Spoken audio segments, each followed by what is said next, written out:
February 16, 1943. Deep in a sealed limestone laboratory beneath the ancient city of Tunis, Oberingenieur Klaus Hermann stood motionless before a workbench, his breath forming small clouds in the dry Mediterranean winter air. Around him, 5 of Germany's most brilliant radio engineers leaned inward, their attention absolute. The metal case before them had arrived only 2 nights before, retrieved from the smoking wreckage of an American M4 Sherman tank, destroyed in the rolling chaos of the recent engagement at Kasserine Pass. The case itself was unremarkable, brushed aluminum, dented from shrapnel impact, still bearing traces of desert sand in its seams, but what lay inside would fundamentally alter how the German high command understood its enemy. For 3 years they had been assured by Berlin that American radio technology was primitive, mass-produced garbage churned out by a nation of factory workers and shopkeepers rather than engineers. The Wehrmacht's radio intelligence service, the Abwehr, had circulated reports describing American equipment as crude, unreliable, and designed by inferior minds. German propaganda mocked the American industrial machine for its brutish focus on quantity over quality, its inability to produce anything of true sophistication. And yet, for months, something had troubled the German command structure. Allied forces maintained constant communication across impossible distances.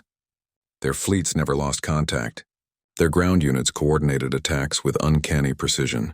When American artillery struck, it fell with devastating accuracy and overwhelming concentration. When American planes appeared, they seemed to know exactly where German positions lay. It was as though the Americans could read minds across the battlefield, as though an invisible network wove them together in ways that should not be possible. Hermann reached for a small flathead screwdriver.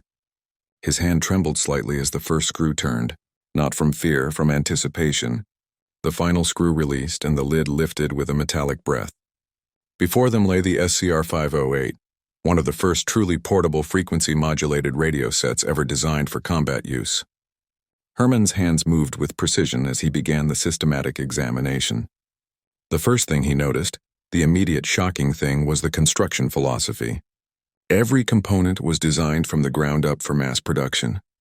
Where German engineers had crafted individual pieces with meticulous precision, requiring highly skilled labor, the Americans had designed each part to be stamped, molded and assembled by ordinary factory workers.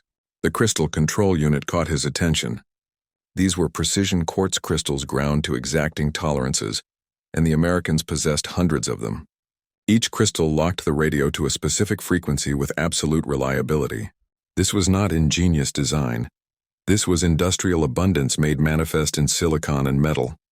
The frequency modulation technology was similarly devastating in its elegance.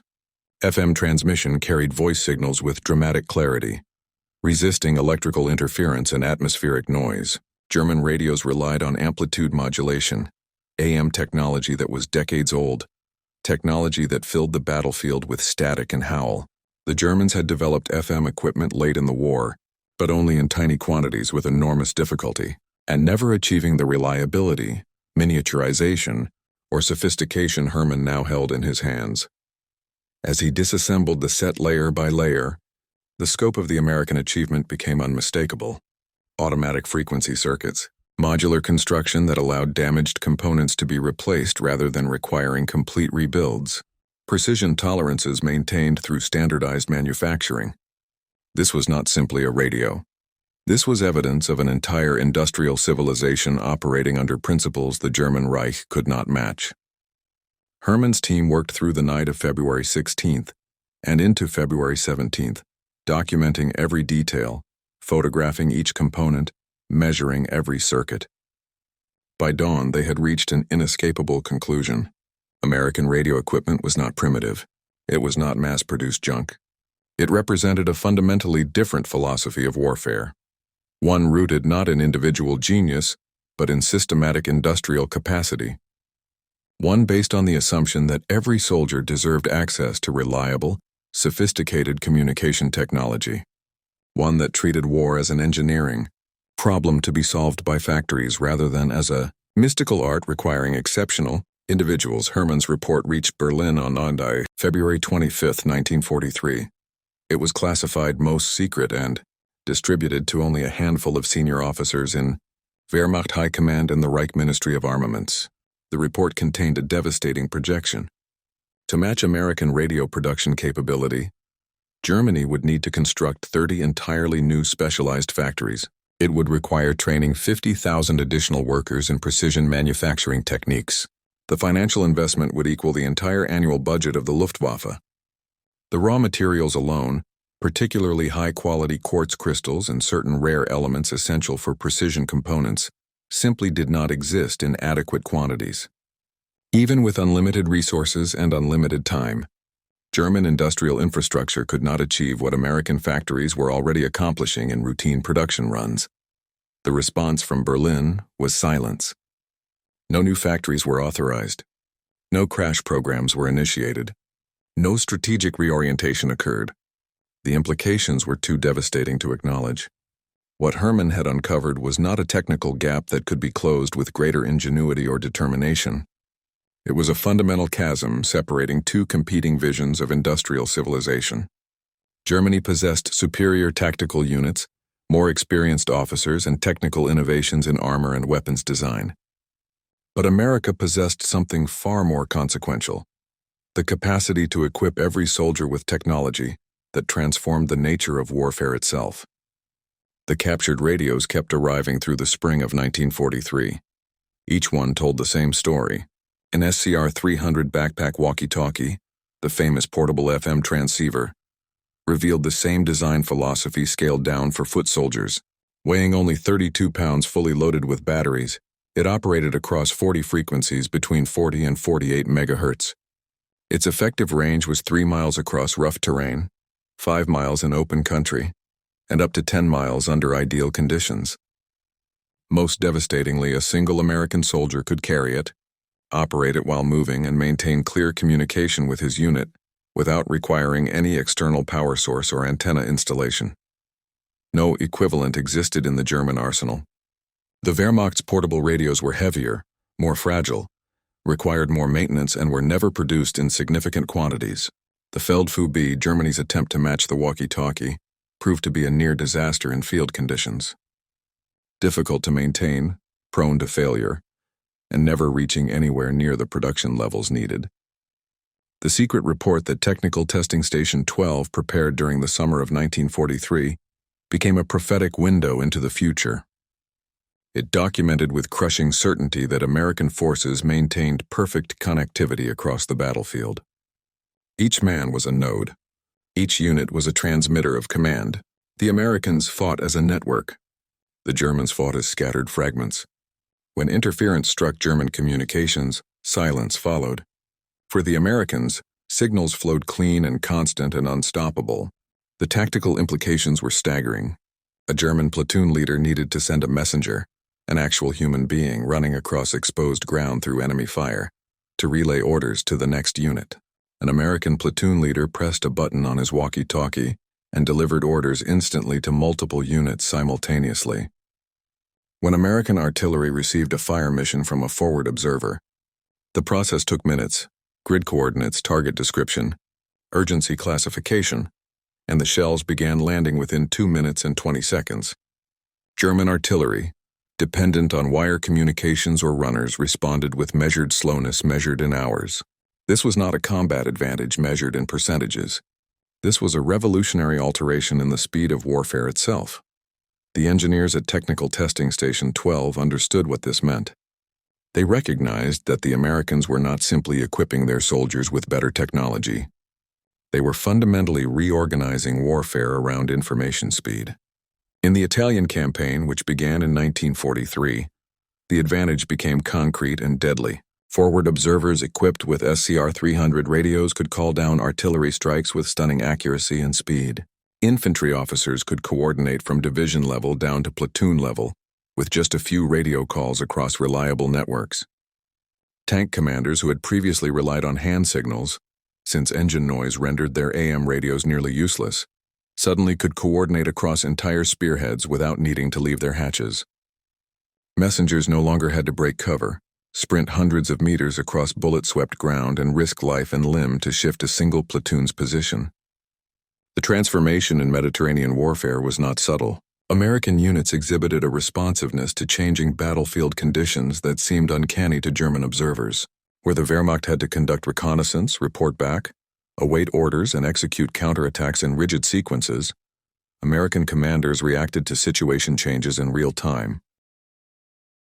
Air support appeared with devastating speed and accuracy. Artillery concentrated with overwhelming firepower.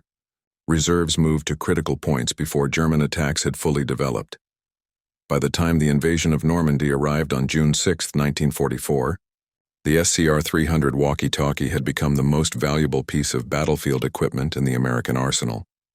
Nearly 50,000 of these radios had been manufactured by Motorola's factories in Chicago, New York, and Los Angeles.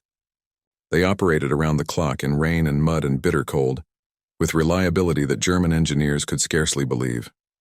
Motorola continuously improved weather protection and saltwater resistance, and the radios served across Europe, the Pacific Island campaigns, and aboard ships across the world's oceans. The genius of American production was not simply the device itself, but the systematic redundancy built into supply chains. When batteries ran low, they were replaced. When units failed, they were sent to repair depots and fixed by technicians. When new improvements arrived, they were retrofitted into existing models. The American industrial machine did not simply produce radios. It sustained an entire ecosystem of communication that kept millions of soldiers linked to their commanders. The German commanders never truly adapted to this reality. In the Ardennes offensive of December 1944, the last desperate gamble at Bastogne, and the Battle of the Bulge, the communication gap between German and American forces became as decisive as any difference in armor or firepower. On December 18, 1944, near the snow-covered town of Bastogne, a German infantry platoon ambushed what appeared to be an isolated American platoon behind a stone wall. Within 90 seconds, American artillery rounds began landing on the German positions with devastating accuracy. Lieutenant Richter could see the American platoon leader pinned down 60 meters away behind stone. Richter could see the American had no line of sight to any German positions. Richter could see that the American should be isolated, cut off, doomed. And yet shells fell with precision that suggested direct observation from heaven itself. What Richter did not understand, what very few German soldiers comprehended, was that the American platoon leader held an SCR-536 handy-talkie, a smaller hand-portable version of the same FM radio technology. He had pressed the transmit button, given 12 seconds of information, grid coordinates, target description, urgency, and 2 minutes and 20 seconds later, shells from the 463rd Parachute Field Artillery Battalion had impacted German positions with mathematical precision. In the chaos of the Bulge, where defensive lines shifted hour by hour, where units became intermingled across normal organizational boundaries, where fog prevented air support and resupply, American communication remained intact. Officers coordinated movement. Artillery concentrated firepower. Reserves moved to critical breakthroughs before German attacks could fully penetrate the American perimeter. Time and again, German advances that should have broken through American lines instead encountered overwhelming defensive fire arriving with impossible speed. It was as though American commanders could see the future, could position artillery and reinforcements exactly where German attacks would hit. The truth was simpler and more revolutionary. American commanders could coordinate their forces with precision that German commanders could never match. The American advantage was not intelligence. It was not courage or skill or determination. It was the systematic linking of human intelligence through FM radio networks that allowed commanders to react to battlefield changes as fast as the human mind could process information. The strategic implications were equally catastrophic for Germany. American factories in Chicago, New York, and Los Angeles operated around the clock. American workers who would never see combat, who would live through the war in safety and relative comfort, whose labor was measured in production quotas rather than battlefield bravery. These ordinary factory workers were winning the war through sheer productive capacity. German factories bombed by American B-17s during the day and British Lancasters during the night struggled to maintain any production level at all. The factories that might have built German walkie-talkies competed with demands for aircraft, tanks, ammunition, and field fortifications. Resources remained perpetually scarce. Skilled labor was diverted to combat units. The manufacturing base itself was constantly threatened with destruction. The fundamental asymmetry became clear. America could equip every soldier with sophisticated communication technology because America could afford to equip every soldier. Germany could not afford this luxury because Germany could not afford anything beyond bare military necessity. Hermann's report had concluded with an observation that might have seemed poetic if it had not been so militarily consequential. He wrote that the Americans had achieved something that transcended technology. They had achieved a philosophy of abundance made military doctrine. Every soldier was valued as a node in a communication network. Every unit was treated as an essential element of a larger coordinated whole. The German army, for all its discipline and tactical sophistication, treated communication as a luxury reserved for headquarters and commanding elements. Junior officers managed their units through direct observation and hand signals and face-to-face orders. American junior officers managed their units through instant voice communication across miles of distance. The Americans were not simply fighting with better technology. They were fighting with a fundamentally different understanding of what a soldier deserved. The wealth of democratic America, the factory abundance that had troubled German observers since the 1920s, had been mobilized not simply to produce weapons but to create a communication ecosystem that linked every rifleman to his commander. By late 1943, Technical Testing Station 12 had become less a laboratory and more a window into another civilization. The captured American radios stopped being subjects of technical analysis and started being symptoms of a larger transformation. The engineers who examined them started speaking not of circuits and frequencies, but of inevitability. By the summer of 1943, Klaus Hermann understood a truth that most of the German high command refused to acknowledge. The Americans were not winning battles with better soldiers. They were not winning through superior tactics or exceptional leadership. They were winning because their communication technology allowed them to coordinate larger forces more quickly than any army had ever done before. They were winning because American abundance, the material surplus that German propagandists had mocked as crass and consumerist, had been channeled into giving every soldier a voice in the command structure. The symbolic object of American abundance was not food or consumer goods. It was the walkie-talkie. The SCR-300 represented, more perfectly than any weapon system, the American philosophy that every man mattered, that every soldier deserved to be heard, that warfare should be reorganized around the assumption that ordinary soldiers equipped with reliable technology could coordinate at speeds that would have been impossible in any previous age. German soldiers who encountered this technology in combat, soldiers like Richter at Bastogne, soldiers in the Ardennes forests, soldiers on the Siegfried Line, understood at some visceral level that they were not facing simply better equipment. They were facing a different conception of civilization itself, a civilization that had converted industrial abundance into military doctrine, a civilization that believed that the wealth of a nation should be distributed not just to generals and specialists, but to every rifleman and every platoon leader. The American SCR-300 could receive and transmit across distances that German equipment could not reach, but more importantly, it represented a statement about democracy itself. In a democratic society with sufficient industrial capacity, communication technology could be distributed to frontline soldiers rather than hoarded for headquarters.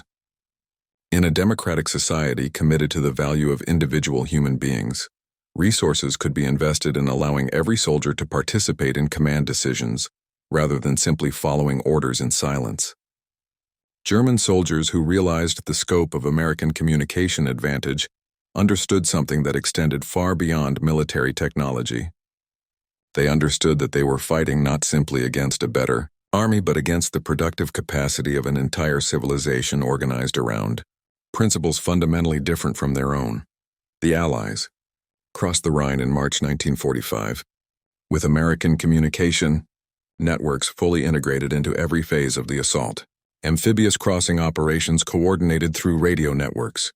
Tank spearheads maintained communication across entire formations.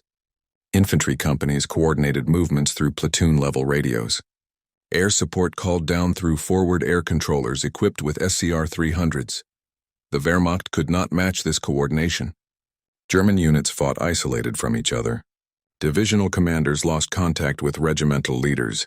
Regimental leaders lost contact with battalion commanders. Higher headquarters could not reach frontline units. The American advance moved with a fluidity that had never been achieved before in the history of warfare. Speed was coordinated speed. Power was concentrated power.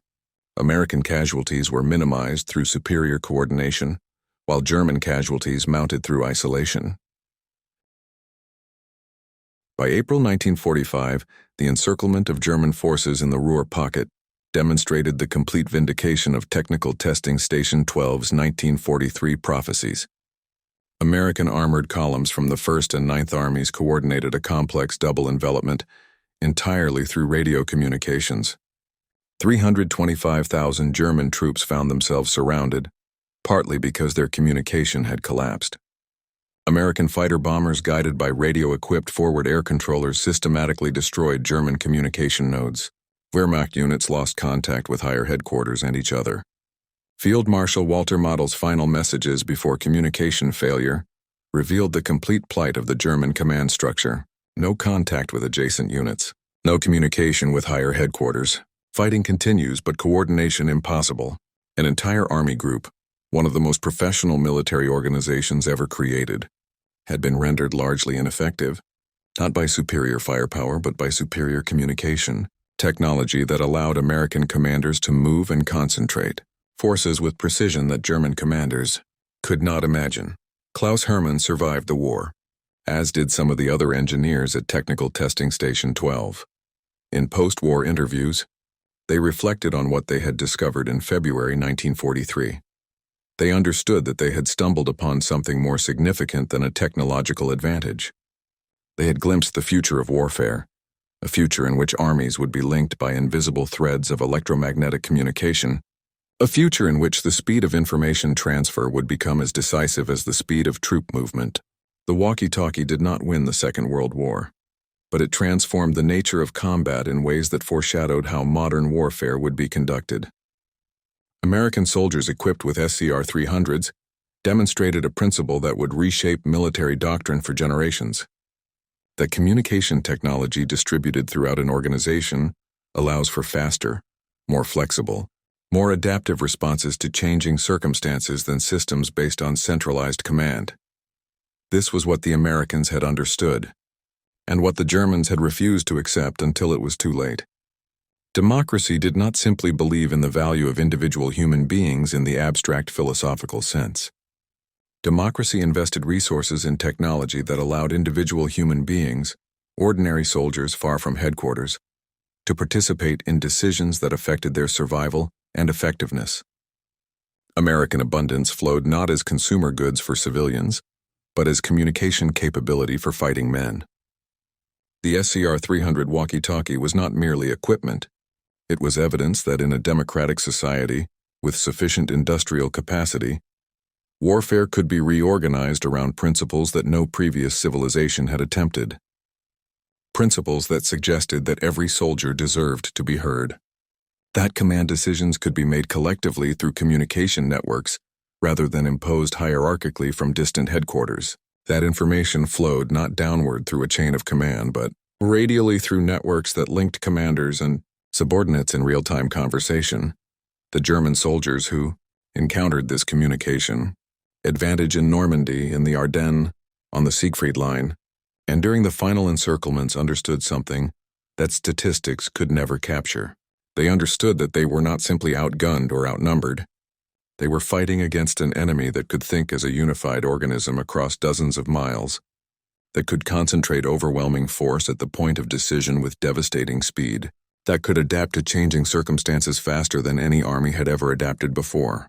The walkie-talkie won few battles by itself, but the walkie-talkie multiplied by 50,000 units, integrated into every level of American command, used by riflemen and platoon leaders and battalion commanders and divisional headquarters, transformed warfare into something the Germans could not counter. American firepower coordinated through radio networks proved more lethal than German firepower delivered through messenger runners. American mobility enabled by instant communication proved more responsive than German mobility hampered by communication delays. American flexibility granted by distributed communication networks proved more adaptive than German rigidity, enforced by hierarchical chain-of-command structures.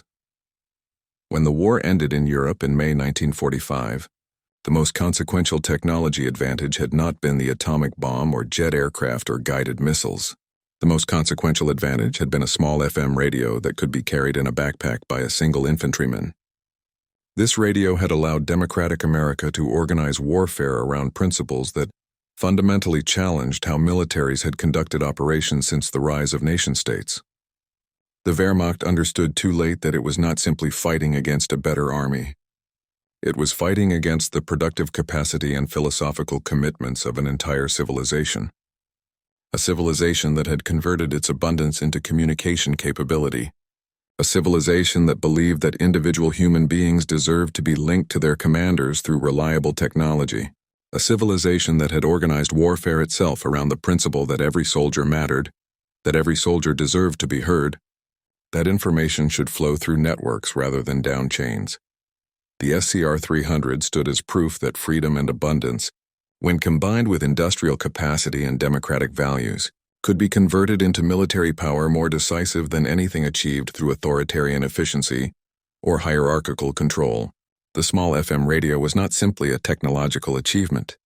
It was a statement about democracy itself, a statement made not through propaganda or political rhetoric, but through the systematic distribution of sophisticated technology to ordinary soldiers. The walkie-talkie said to every American infantryman, "Your voice matters. Your observations matter. Your decisions matter. You are not simply a cog in a machine following orders. You are a node in a network. You are part of something larger than yourself, and that larger whole depends on your ability to communicate, to be heard, to participate in the coordination that keeps the entire organism functioning." This was what the German soldiers eventually understood about American abundance. It was not simply material surplus.